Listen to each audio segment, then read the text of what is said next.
episode in Parks and Rec because I want a donut so badly right now. I would even try a Mexican pizza. God help me. This is We Have Concerns. Hi, Jeff Cannata. Hi, Anthony Carboni. Hello, concerned citizens. Jeff, 10 people at least sent this story in over various platforms. You're looking at me with concern. You're saying, did we pick the same story in your head? I am thinking that. You're thinking, did we both choose the same story? And I'm going to say one word to you. And if I say this word and we have chosen the same story, we will pause while you find a new story. Honeybee. No, we're good. We're good. Okay, good. Good. This first story was sent in by numerous people across all of the socials. It was emailed to wehaveconcerns@gmail.com. It was sent on the subreddit. It was in the Discord.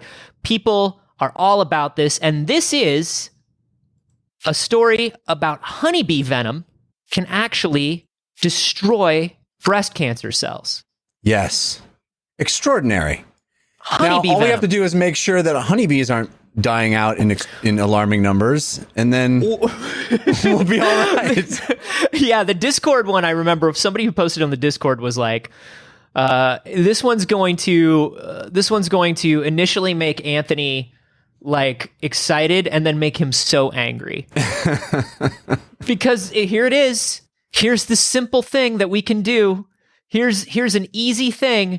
It's everywhere. It should be everywhere, except it's not because we're destroying it. We're ruining it. We ruined it before we even knew what we were ruining. We just start ruining things willy-nilly, and they turn out to be things we should really not be ruining. Baby, that's the story of humanity. We are all Don Draper shaking out that garbage from the picnic. You know what I mean? Yeah. Just doing it. Just nature will take the garbage. Yeah. There's so much earth and so little me. Surely I can just... Surely I cannot make enough impact on Earth to have anyone notice. Surely. Little old me. And yet. So this is using the venom from 312 honeybees and bumblebees in Perth, Western Australia, Ireland, and England. Dr. Ciara Duffy from the Harry Perkins Institute of Medical Research and the University. I love those Harry Perkins novels. The Harry Perkins, you remember the Harry Perkins? This one is Harry Perkins and the Institute of Medical Research. Oh, that's such a good one. Where he goes up against them. They finally form the institute, and they're gonna go up against all of the evil doctors. You know, that's right. You're a doctor, Harry. I don't think it should work like that. It really shouldn't. I do not think you should be able to just confer that upon me immediately. You gave it, and yet we gave an honorary doctorate to Bill Cosby, so you're a doctor. How bad can it go from there? He had that crazy stethoscope scar on his forehead. Why can't I speak? Stethoscope Scar was my favorite Nirvana song. That's a good one. So they tested the venom from 312 honeybees on clinical subtypes of breast cancer, including triple-negative breast cancer, which has limited treatment options. Like if you have triple-negative breast cancer, that's like, so we're going to do some crazy shit because this is all we can do. Wow. There's a compound inside of honeybee venom that's called melittin. Mm-hmm. And melittin suppresses the growth factor and the receptor activation of cancerous cells. So, like, not only does it stop cancerous cells from growing, there's this receptor inside of cancer cells that actually allows them to speak to one another, communicate, right? Like they need to communicate to each other to meld and grow and do all the things that cells do. This actually cuts off communication between cells as well. Wow. Yeah. So how do we administer this treatment? Is it you put somebody in a room of bees. You give them the helmet from the Wicker Man. You give them the Nicolas Cage GIF helmet from The Wicker Man, and it's just like, not the bees, not the bees. I'm gonna need to swab you down with all of this pollen, and then you're gonna go into this room. So the good news is your breast cancer will be treated. The bad news is you're also gonna need to be treated for bee stings. Yeah, so this was administered. I believe this was administered through an injection. Yeah, through an injection. Yeah. And it's a compound that includes the melatonin and the bee venom, and they found a massive reduction in the number of cancer cells in breast cancer patients, which is extraordinary. Crazy. Wonderful. Is there any indication that this can be used for other types of cancer? Well, Jeff, I looked into that, and I will tell you what, we have been using honeybee venom apparently for the last 20 years to treat various types of cancers and tumorous growths. It actually works on melanomas, non-small cell lung cancer, leukemia, ovarian cancer, cervical cancer, pancreatic cancer. Yeah, it's pretty nuts. We have been using it for the last 20 years for so many things. Why do we just notice now that it has this effect on breast cancer? You know, I think it's just been a matter of it's been working its way into medical science, right? So we think about 20 years. 20 years is a long time, and it's also a short time. So from trials of things this year has been 20 years. This year 2020 has been 20 years. The clue was right there. Yeah. It's right in the name. 2020 will be 20 years long. It'll be 20 years to the... We were so blind. If only we could have seen 2020. But speaking of 2020, we are very used to, because of the news cycle these days, we are used to abbreviated, very abbreviated, very rushed sort of medical trials, right? Like we are now in the third stage, wide trial stage of the Oxford vaccine. Thank you. Yeah. This is an award-winning science podcast. The Oxford vaccine is now in a large-scale clinical trial. That's a stage 3 trial. Now, considering that they just started working on that in spring, that's a very abbreviated thing. Normally, this is a year and a half, 2 years into the... Totally. So, you know, using it for one type of tumorous growth, you go, oh, okay, well, this has an effect in this type of tumorous growth, and this sort of tumor cell or cancer cell is similar to this kind. Well, maybe we'll try it over here now, right? And so that's kind of why it takes so long for it to spread. But we've been using it for just about 20 years. Is the venom of a bee sting the same thing that people are allergic to? And you know, there are people who are deathly allergic to bee stings. Yes. Is it the venom that is the allergen? Well, there's something in the venom, I would imagine, that would be the allergen, right? Because everything has a chemical makeup. So it's entirely possible that the allergy that people have to bee stings is to the melatonin, which is the component that we need. But hopefully it's not. I don't know. Yeah. None of the articles touch on that. Interesting.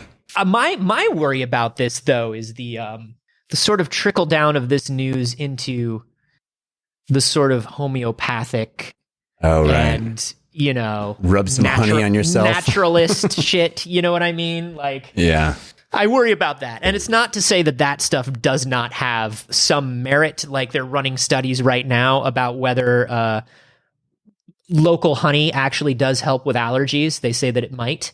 They're looking into things like that. And there are natural things that you can use, obviously, that help cure things. There are natural medicines out there. But, you know, I just worry about people hearing that bee stings help heal things and just, I don't know what they're going to do. It's not I don't know how people will find a way to be stupid. I guess we've always had that concern. I guess that's not a new concern. It just seems amplified in these days of desperation and believing bullshit online and people being so willing to try oxychloroquine and all kinds of weird shit. I don't need the vaccine. I got stung by a wasp 3 years ago. I can't get no COVID. Yeah. I'm a Superman. It does feel a little bit like sometimes these stories come out and you worry about the misinterpretation, I think. But this is an overall very encouraging story, right? This is here we are dealing with a global pandemic. I think, unfortunately, there is a lot of probably undiagnosed other stuff like cancer because people are not willing to go to the doctor, worried about this one thing. And so we take our eyes off of these other things that aren't going away while we all deal with COVID. And it's nice to see some movement there, Yeah. And it's not just, it's not just an unwillingness to go to medical treatment facilities right now, which you're right. A lot of people are. But there's also just the crowding of those facilities and the reduced resources that they have right now. You know what I mean? Right. Like totally. If you're a patron and you hear our cold opens, you've heard me talk a little bit about how I'm waiting for a surgery. It's nothing serious. It's not going to kill me. I am not dying from this thing, but I would like to have it done because Anthony's actually having bees inserted into his skin just on the off chance that could help in some way down the line for something. I really do think that perhaps now that we have this information that there should always be bees inside of me. You've always felt the sensation of bees inside of you. It's nice to just which is make why I'm that having real. the surgery. Yeah. And they're like, well, as long as I'm used to it now. And if having bees inside of me, if being a bee man will help humanity in any way, I'm willing to do that because I already have the artificial buzzing of bees within me. But no, it's one of those things where like they'll get to me when they get to me, right? Because we're in the middle of 2020. But there's also stuff where like, cancer research and cancer treatments are incredibly, incredibly expensive, right? And if there is a naturally occurring compound that can be, it's clearly processed and used in a lab and combined with other, anti-carcinogens and things like that. But if there's a major, easily sourced thing that can help with cancer, then this is super huge. I want to point this out because I think you'll enjoy this. So Dr. Duffy did this research as part of her PhD at the Harry Perkins Institute. Harry Perkins. Well, Harry Perkins. That's like when your kid wants to watch Harry Potter and it's not on Netflix, you got to pay for it, but Amazon has like a direct-to-video thing. Yeah. And it's just like, you're young and stupid. Here you go. It's Harry Perkins. Harry Perkins and his battle against Voldemort. Yeah. So Dr. Duffy said, I began with collecting Perth honeybee venom. Perth bees are some of the healthiest in the world. I don't know if that's just some Australian nationalist bullshit. Classic fucking Perth braggart right there. A Perth bee will drink you under the table every single time. Bee? That's not a bee. That's a bee. Right? Australian for bee. Perth bee. No rules, just bees. These are all the things we know about Australia. You remember that famous scene from Crocodile Dundee where he's insulting that beekeeper? I do. Oh man! And he opens his stomach and the bees come out because he had bees put in his stomach. Wise choice. So while there are 20,000 species of bees, Dr. Duffy wanted to compare the effects of the Perth honeybee venom to populations in Ireland and England, as well as bumblebees. So like, wait. So are we to learn from this that it's not every honeybee venom that works? It's only specific geographical honeybee venoms? Well, I think that's what she was looking for. This really does seem like some Commonwealth. Like, listen. Whoever's over there in the old British Empire, the sun never sets, et cetera. Like, I get it. You're all infighting. Who's the best? I understand. Australia clearly wanted to have the best bees. What she found was the cancer fighting effects of all of these honeybee venoms almost identical. Oh, almost that's good. identical. You don't want to believe that which sounds big to me, bee propaganda. Which sounds to me like Australia was slightly worse. You know what I mean? When she says it was almost identical, it sounds to me like Australia was maybe a little less good. And so she's like, practically the same. It's hard to say. Like, you know, they're all within rounding errors. It's fine. They took the honeybee venom. The bees were put to sleep with carbon dioxide and kept on ice before the venom barb was pulled out from the abdomen of the bee and the venom extracted by careful dissection. Oh, we got to kill more bees? We got to kill all these bees?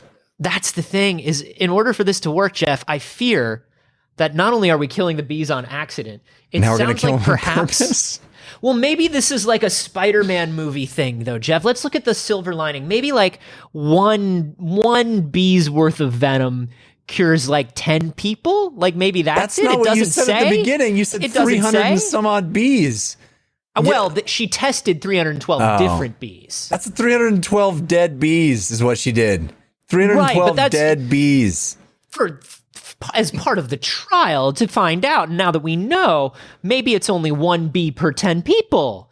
Maybe they're like, oh, there's even this one brave little bee, the Jerry Seinfeld, the Barry B. Benson.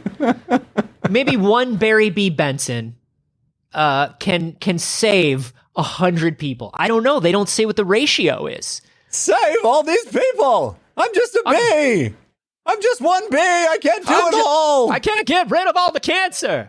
What's the deal with all this cancer? Who are these people? So Bee Movie is one I have not seen. Neither of us have seen it. I've only seen the memes. There's a big Bee Movie meme culture, and I've watched a lot of it. And I did watch one where every time the movie starts out normal, and every time they say the word bee, the speed doubles of the film. Funny. So I've seen the first few minutes. It compounds and keeps getting faster. That's funny. That's a great idea. Yeah. Oh, it's a great video. I should find the link so we can put it in the show notes. But so I've seen at least the first few minutes at regular speed. And I think what genuinely happens in the movie, Jeff, is Barry B. Benson and the woman who I believe is played by Renee Zellweger. I'm not sure. That tracks. Seems like about the time period that she'd be one they would cast. I believe they enter into a romantic relationship. Two bees? No, she's a human. Oh, the bee and the human? So he leaves the hive because he's assigned a job that he doesn't want. And then from there, things get really, really fast. But it seems from the memes and the things that I've seen, it do seem like bee and lady enter into romantic relationship. I'm into it. You know, I'm not going to bee shame you. You know what I'm saying? Which makes the sacrifice of this one bee to save the cancer from, let's say, 10 people? One bee to save 10 people?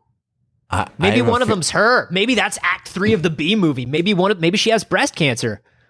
That's a dark turn for an animated kids film, but, you know. She's already making out with a bee. How dark is it going to get? She makes out with the bee? How does that even physically work? It gets really fast, dude. I like us recounting a movie that neither of us have seen. I've seen the first few minutes at regular speed, and I've seen the rest of it very fast. Yeah. No, I get it. Very fast. I think the more salient point here, though, is we're going to need to figure out a way to save a lot of bees before we kill a lot of bees. You know what I'm saying? We got to save a lot of bees before we kill a lot of bees. Yeah. That is definitely a thing that we're going to have to use. I do want to point out here just two things before we finish this up, because it feels like we've run out of our knowledge of both this and the Bee Movie. Well, we started very empty anyway. I should have told you to watch the Bee Movie before I would have watched the Bee Movie if I had known it would have come up. So the first thing is they're combining the melatonin with from the bee venom with docetaxel, which is a very common chemotherapy medication used in breast cancer. It's also used in head and neck cancer, stomach cancer, prostate, and non-small cell lung cancer. So apparently anything that works with docetaxel is improved by the addition of the bee venom. And the other thing I wanted to point out, because I thought you might have this question, is like, neck cancer's a thing? Oh, dude, if you got it, cancer? It can have cancer. Jesus Christ. If you got it, it can do cancer. Go ahead, sorry. The other thing that I wanted to point out is you probably are wondering, any other good venoms out there? Yeah. Give me all them venoms. What other venoms will maybe work on good things, do stuff? So there's Ziconotide, which is sold under the brand name Prialt. That is one of six. There's one of 6 FDA approved venom inspired drugs on the market, and it is derived from cone snail venom, and it is used to treat chronic pain. Huh. Cone snails. Yeah. Nature's Cone snail aspirin. Venom.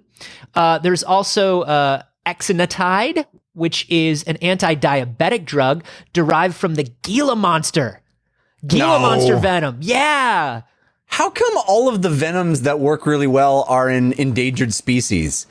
Why? What's God's joke about that? Is you want to use stuff? Let's use it on things that are rare and hard to get and will die easily.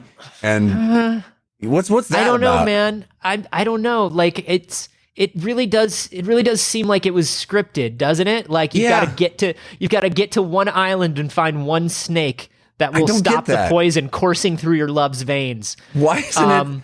Why aren't? Although I don't know what. Maybe cone snails are everywhere. I don't know. Why aren't weeds beautiful, Anthony? That's my question. You know what I'm saying? The weed grows on its own. Why doesn't the weed look like the flower? I don't know. Hey, penicillin is basically just mold. Penicillin's everywhere. I guess that's a good point. That's a really good point. That's a great point. Yeah. Let's see. Captopril, which is high blood pressure medication. That comes from the venom of a deadly viper named Bothrops jaracara. Yeah, Bothrops jaracara. I put that in the dungeon run recently. Yeah, that sounds like something you would have put in there. They had to face Bothrop jaracara. What is he strong and weak against? That he's strong against poison. Weak against fire. Weak against fire. They're always listen. If you come across a monster that you don't know anything about in D&D, fire. Yeah, just use fire. Burn it. 2 blood thinners are also derived from viper venoms, and then Hiruridin, which prevents blood clots, comes from the saliva of blood-sucking leeches. Jeff, they do have medical benefits. Those leeches. It just really proves that we've tried everything at one point or another. A human being was like, well, fuck it. It killed 3 of my friends, but maybe it'll help my sore knee. I don't know. Idiot humans in the wild, if something hurts, we will rub anything on it. Yeah. Just make it stop. I don't care what's nearby. Well, that's a Gila monster. I'll rub that Gila monster all over me. That Gila monster's like, I'll devour you, my dude. I will devour you. It's like, you'll try. But first I'm going to rub you on my knee. You know what? Either I'm devoured or my knee stops hurting. Either way, it's a win-win for me. Yeah. I get rid of this knee pain one way or the other. As an early human, my conceptualization of death is weird. So let's go. So there you go. Bee venom. That's very encouraging, man. Very encouraging. We just got to save the bees. Save those bees for the boobies. You know what I'm saying? That is the slogan that they've gone with, and you can buy it on pins and jackets and bags, tote bags, natural locally sourced hemp tote bags. You know what they could call them? What? Boobies. Folks, it's that kind of humor that you're not going to get on any other podcast in the world. It's that kind of humor that makes this podcast award-winning, even though we won an award for science and not comedy. It really doesn't seem like the judges had it right, you know? I don't listen. What I'm saying is that this podcast is one of a kind. And if you'd like to keep it going, there's a great way to do that, and it's to head to patreon.com/wehaveconcerns. Yeah. It is the only way that we support the show. We don't have ads. We don't do I don't know, crimes. Anything. Do other Crimes. podcasts do crimes?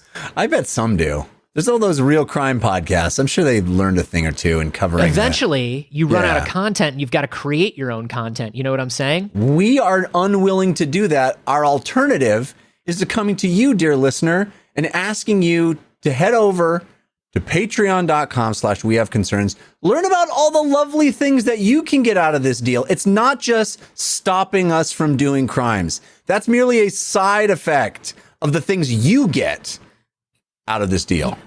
Yeah, because we won't promise that we're going to not do crimes forever. We just won't support the podcast with those crimes. We Yes. want to keep this podcast pure, even as we descend even more into the criminal underworld. Yeah, And the only way we can do that is with your money.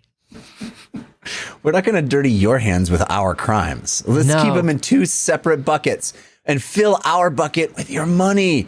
Yeah. Also, you get cool stuff. We do hangouts. We do a Discord where you can talk to like-minded folks who are all really cool about all sorts of fun stuff. Not just the podcast, not just science stories, but all kinds of wonderful ideas. There's a video game discussion thread. There's cool science news. There's old stuff in a thread called Kids Ask Your Parents. Just a delight to visit.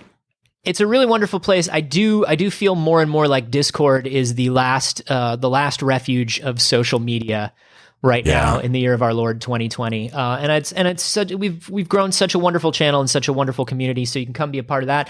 You also get extra episodes whenever we have a guest on. There's an extra Q&A episode that is just for patrons.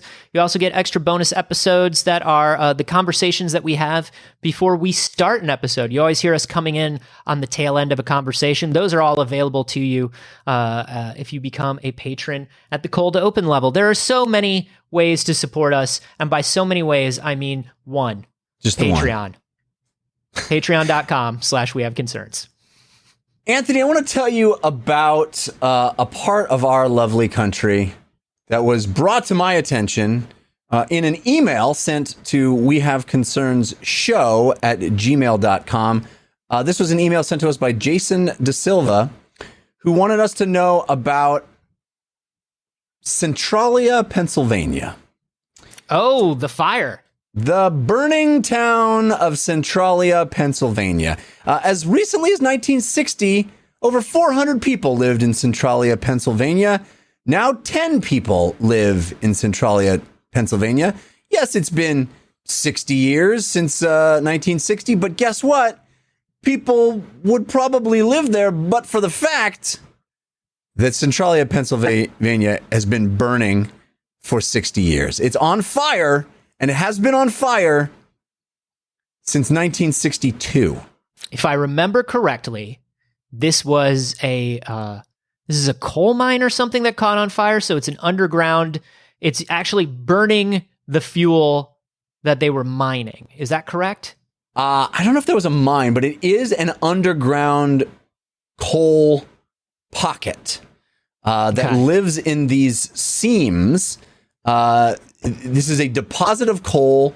They're called seams by the mining industry. So yeah, maybe there was a mine around here, but this isn't actually a mine that's burning. It's just a deposit of coal underneath the surface, 300 feet under the surface, that is burning. Why you can't mine and smoke. You got to get a vape. Yeah. If you're gonna go underground 1962 and mine, didn't have vapes. listen, and that's why we live in the greatest time and we are the greatest generation because of our sick vape rigs. If they had a sick vape rig underground in Centralia in 1962. It's like you always say, Anthony, vaping can save us all. Listen, I always say vaping saves lives. This is an award-winning science podcast. Yeah, but there was no vaping in 1962. In fact, this wasn't actually started by someone smoking, although there is a theory that it was some careless trucker that actually started the fire. But more people believe that the fire was started during a controlled burn. How ironic is that? There was a landfill that was intentionally set on fire with 6 volunteer firefighters standing by to make sure it's all safe on May 27th, 1962. And they put this fire out.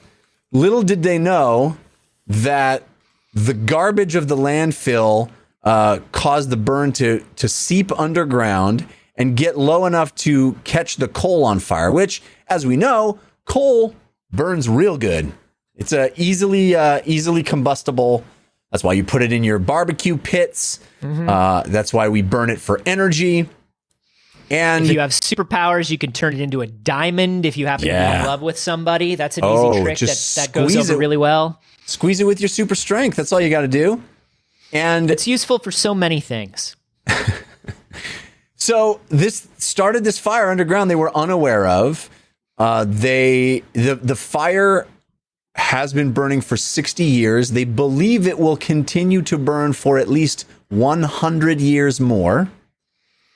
But how long has the fire in their hearts been burning, Jeff? Well, that's one we can never put out. The fire in their heart will never be extinguished, even though they've been evacuated from their homes and forced to move. There was a $7 million Centralia coal fire fighting fund that was spent between 1962 and 1982 to attempt to put this fire out. They sealed trenches, dug other trenches. The mine nearby were stuffed with non-combustible. Well, that's your problem. You have 2 teams working, and one's sealing trenches while the other one is digging trenches, and you're never going to seal it off. Classic government bureaucracy. You know what? One hand not doing what the other's doing. Just like everything else, it's a lack of communication, right? Exactly. Hey, we're doing a controlled burn today. Oh, don't do that. That's really close to where we have all of the coal. Oh, shit. Well, you're right. Let's not do that. It's like, and then somebody walks in and it's like, hi, I'm also a scientist from the future. And let's not burn trash at all. Yeah. Don Draper walks into the room and shakes off his fucking picnic. Picnic right there. This is what I was talking about. This is the perfect example of what can one little town in Pennsylvania with only 1,400 people in it, what could possibly go wrong? It turns out a multiple 100-year fire burning coal. You can make a difference, but it's going to be a bad one. Yes. It's easier to fuck shit up than it is to do anything else, really. Yep. That's what we've learned on this show. Yeah, so they had multiple teams trying different tacks of attack. What they were happened? stuffing sand and crushed rocks to start that wouldn't burn to try to prevent. No, nothing. Still burning. They ended up spending $42 million of taxpayer money to fund relocation efforts. Destroyed 500 buildings so that they wouldn't burn, so people couldn't live there. But there's 10 people, and I want to know, this article does not go into the story of these 10 people, but my God, somebody needs to do a documentary about these folks, because there are 10 people that got 10 people that were granted special permission to stay in town. Why? To warn people? I don't understand. to just stand at the edge of town with their fingers extended and go, no, turn back. It's like a Red Skull situation where they have to stand there and just warn people, like, hey man, don't go into the pit of fire. I too wanted to go into the pit of fire. Why do these 10 people, what are their special permissions? What do they do? Who are they? They got special dispensation to spend the rest of their lives in town. They're a whole, there's a 2013 settlement with the Commonwealth of Pennsylvania that grants them. Why do you want to stay there? Why do you petition the government to let you stay in your fire town? I get that. No idea. So there's a number of very interesting things about this. The first is the terrible part, which is we know that coal is a dirty fuel. Burning coal, there's a great environmental debate going on right now. Science tells us It is there's no such thing as clean coal. This is a dirty pollutant that spews carbon dioxide into our atmosphere. The bad news about this is that it does all that without any of the benefits of creating energy. We're literally having this town spewing pollutants into our atmosphere without any of the benefit of burning coal. But like, this sounds so dumb, and I'm sure there are a million minds that have thought about this. But like, if we can't stop it, is there a way to harness it? I don't think so. It's so far underground that you can't do anything. The wild thing about this is that it actually heats the ground in this town to the point where you can walk around in Centralia, Pennsylvania, and put your hand on open soil, just the ground anywhere around, and it's warm to the touch. It's hot. And the fascinating part about this is that it has become home to all sorts of thermophiles, creatures, organisms, bacteria. I love thermophiles. Yeah. Awesome, right? You usually find these far under the ocean, next to thermal vents. Yes. There's all kinds of these kinds of organisms, these bacteria that thrive on extreme heat.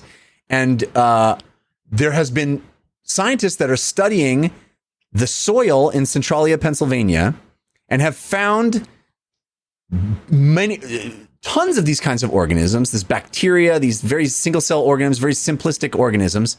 And get this, Anthony, 30% of the organisms that they have studied in Centralia, Pennsylvania, these thermophiles,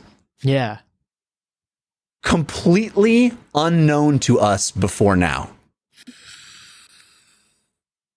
In fact, in attempting to classify them, they have been able to identify them as bacteria and nothing more. So the scientist that's studying this describes that as saying, it's a bit like going, we found a living thing. We don't know if it's a panther or a jellyfish. It's like, it could be that wildly. We know that little about these things. Yes, they're much more simple than complex animals like that. But the fact that they are so new and so unique to our experience that's how little we understand what's actually happening here. Oh man, I love that. I love that so much. So that's literally so cool. Like we're baking the ground. We're baking the ground, and new shit is coming to life there. It's fucking crazy. Jeff, I want you to know that I'm looking. I immediately.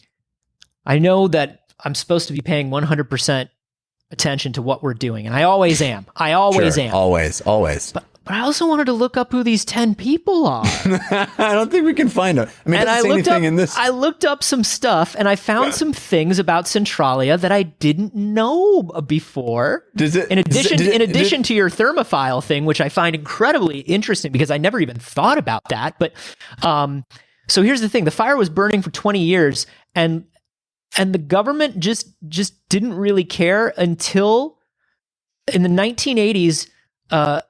Sinkholes started getting really bad.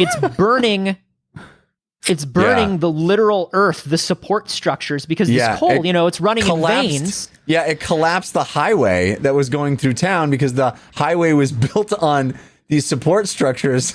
So it collapsed the highway. They're over coal, and so when the coal is removed, you get these little sinkholes, and like constantly animals and are like falling into them, and people are like breaking ankles. But they said that what finally happened in 1984 is a couple of kids got swallowed up, and a fucking gas station exploded, and the government was like, "All right, we should probably take a look at this."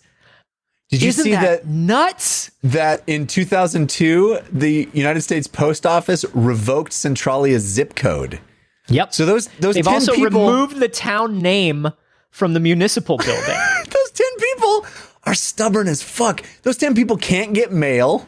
They're literally the ground is hot to walk on. There's smoke emitting all around them, and their city is on fire. Listen to this. My father doesn't get mail. Officially, Centralia has no zip code, so nothing can be sent there. Everybody in town needs a P.O. box in another town, or they need their family to collect it. All of my father's mail is sent to me. He's also stopped using checks. You can't put Centralia down anymore due to the zip code, and he didn't want to burden me with putting my address down as his. He's gone full cash and debit. Who are these people? So Who are these people? Who are these people? I can't save them all. I'm just one bee. I can only save 10. So this guy's father that he's talking about, this is a gentleman named Jack. His father's name is Guy. Guy is one of the few people that stayed behind, and they say that he did it largely to spite the scientists and government officials who rolled into town to talk down to him and his neighbors. Wow. Quote Guy, they thought they knew more than us, but they were wrong. How come the town hasn't collapsed like they said? It's not as bad as they said, and you see that now. Meanwhile, people who live there are still coughing. The smoke isn't really visible as much anymore, but people are still coughing. They still have respiratory issues. The ground is still collapsing. And it's just like, I'll prove them wrong.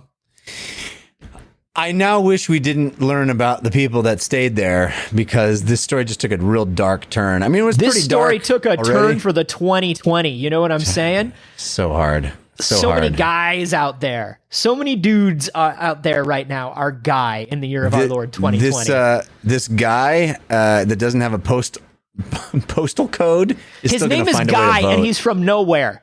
Yeah, he's still going to find a way to vote, and that fucking sucks. He's going to vote more than once. His name, like, I just love that his name is Guy, and he's literally from nowhere. A guy from nowhere. Oh, man, I bet he rode into town on a horse with no name. You know what I'm saying? Apparently, it's a big tourist attraction as people are driving through Pennsylvania. They love to stop by Centralia. It's hard to do because it's been removed from the interstate signs, and it's entirely covered. Like, the road leading up to it is entirely covered. I mean, it looks like some beautiful rainbow road, but it's all graffiti.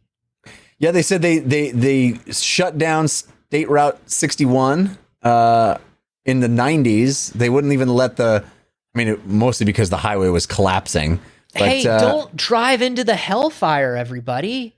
Yeah, you don't need to go into Centralia and take a big whiff to understand what Centralia is like. You can just read about it, look at pictures, because I don't understand why you want to go see the burning town. I don't know, man. I kind of want to see it. You know me. I want to see everything horrible. Yeah. Jeff and I had a really long discussion once about how, like, one of the things that I regret most in my life is that I wasn't at Fire Festival. Do you remember that? And I really mean it. Like, I really mean it. Like, sure, people were starving and they're sunburned and it was nightmarish, but, like, I wish I had been there. That's where you and I are different, my friend. That's where you and I are different, because I'm perfectly happy to not have experienced the anguish, you know? I can read about it, and I get to live vicariously. I get that schadenfreude. I'm fine. I'm cool. Wow. Here's the thing, and maybe it's just because we think differently now, or I think differently than these people, or something like that. You know, it wouldn't take much to get me to move if the government knocked on my door and was like, yo, dude, you got to get out of here. I'd probably be like, all right. Do I have time to, like, pack my TV and shit? Oh, yeah, you got time to pack your TV and shit. Oh, yeah. Then I'll fuck off. No problem. Yeah, I'll fuck right off. Yeah. And I'm trying to, like, picture if there was something, like, I'm trying to picture the mindset of I will never leave this place. Like, I would have to have roots, I think, in a like, even if I had roots. Who gives a fuck about roots? Your roots are on fire. Your roots are literally going to kill you. We don't need no water. Let that motherfucker burn, Jeff. The roots are on fire. And evidently they spent, what did I get? What was that number? $40 some odd million to help, $42 million of relocation money. Some of that had to go to the 1,400 people that lived there, right? They did not just say, hey, move. I'm sorry, your town's on fire. They said, hey, move. Here's a stipend. And this dude and 9 of his friends are like, fuck you and your government paycheck. I don't want that. I want to stay here and soak up the fumes. Yeah, I think that's what it would be, right? Like if they came up to you and they said, Jeff, this place is pretty toxic, and we don't just mean like in a usual LA way. We mean like it's physically toxic. I mean, I'm guessing both based on Guy. Yeah, right. What would it take? What percentage of the value of your home would it take for you to be like, okay, I'm leaving, if you knew that it was genuinely toxic? Well, if you're living on genuinely toxic land, because they might not give you the 100%, man. Well, you know what I'm saying? Your house is no longer worth the 100%. You know what I mean? There's no value to your house anymore if they're like, it's toxic. It's not like you're going to be selling it to the next family down the line. Sure, but if somebody walked up and they were like, Jeff, we're only going to give you 20 grand. You got to get out of here. That'd be rough. That'd be rough because then what do? You know, like your whole life, my whole life savings are in my house. I don't. That would be a rough proposition, but I also wouldn't be like, you know what? I'm going to stay here in this dangerous land. So I don't know, man. I don't think I could. It would be a tough blow, but I'm going to like stand up and say, well, no, I'm not leaving. I'm going to stay in my house. It just seems. I mean, people just have no belief in basic science is really the problem, you know? Right. No belief that, oh, it's burning, but what's the worst that could happen to me? Well, it didn't collapse. I'm not dead yet. Okay. All right, buddy. Freedom. I don't know. I kind of see it if the government came and knocked on your door and that had been like your family home for generations and they were like, we got 10 grand, take it or leave it. I'd be pretty pissed. But I feel like I would get out of there and then try to fight it through some sort of legal channel than I would kind of sticking to my guns, you know? Oh man. I mean, you're right. Presenting it that way gives me a little more sympathy if that's what happened, but yeah, I don't know that that's what happened, by the way. Yeah, I don't know that that's what happened. Yeah, but in that hypothetical, I can understand being upset, but I don't understand, well, I'm going to stick it out. I mean, I guess if you have nowhere else to go but he's got kids living someplace else. I don't know. Yeah. Yeah. The other thing about this article imagine being that kid. Imagine being the kid that has to go, your father is so stubborn that you have to go visit him in the fucking hellmouth. Yeah. I mean, that's an interesting Thanksgiving. You've got to take the mail to him, and he refuses to have Thanksgiving anywhere else. Yeah. I was born on the hellmouth, I'll die on the hellmouth. Yeah. Yeah. That's the backyard where you swang on the swings. And that tire swing is melting now. Yeah, Dad, it's all melted. It's all melted. Well, I'm not leaving that spot. It's got memories. All the memories are burned. Here, I'll put a little bit of the rubber from the tire into a cup and we'll take it with us. We'll always have it with us, Dad. What do you say? The other depressing thing about this story is that this is by no means the only place where there are these kind of subterranean coal fires happening. Coal's been a bad thing for a while. Bad thing. There is a place in South Wales, Australia, called Mount Wingen that has been burning for 6,000 years. Oh. Well, I feel like, at that point, we just have to get used to it. Yeah, that's just the burning ground for 6,000 years. There in China, there is a 3,106 mile coal mining belt. Just some ancient man just tossing his ancient cigarette into the ancient mountain. Just like, hey, watch how far it goes down. Flapping his ancient blanket on the picnic area with his ancient Don Draper shaking his ancient picnic. At least we didn't start that one. Yeah, right. They think it was lightning, actually, or it could have been ancient man. So in China, there's this 3,106 mile coal mining belt that has seam fires, and they're saying that it has claimed 41 million tons of coal since 1918. Just gone. Wow. Yeah. That's pretty nuts. Yeah. Welcome to you know America. how much The world. I weep over lost coal. I hate it when we lose coal. Perfectly good coal that you could have burned forget yourself. the human lives. Let's quantify the amount of coal that we lost in tons. This is what we were talking about. Was it last week or the week before? There, a while back, we were talking about how it's nice to separate your garbage and drive an electric car and do your part, and you don't want to discount that.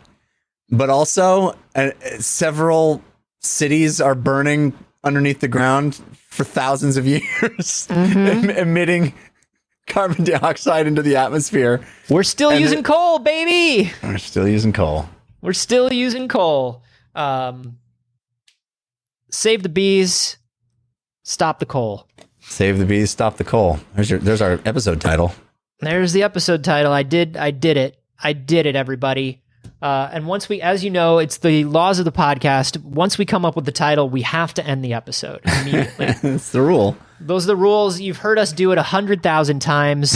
It's not a new rule, and it's not something I'm making up right now. Thank you so much for listening. And thank you to all our supporters. Of course, I am talking about the patrons over at patreon.com/wehaveconcerns, but I'm talking about anybody who has been listening to the episode, sharing links, telling your friends, letting people know the good word about the Society of Concerned Individuals that we have put together. Just today, I got a tweet from someone saying, hey, the We Have Concerns podcast is back. I just found out about that. They've been back since March. We have a massive advertising budget, and we have hired we hired the same advertising Don Draper. agency. We hired Don Draper. And all he did was invite me to a picnic. And the picnic was in my house, and he just trashed my house and walked away. Yeah. And then I got felt a like bill. it was money well spent. I felt like we got our marketing budget to the right person. You know what I'm saying? I felt like trashing your house, that's going to go viral. I'm waiting. I've got my fingers crossed. It hasn't worked yet. It'll probably infect you with something. Don't let people into your house is what we're saying.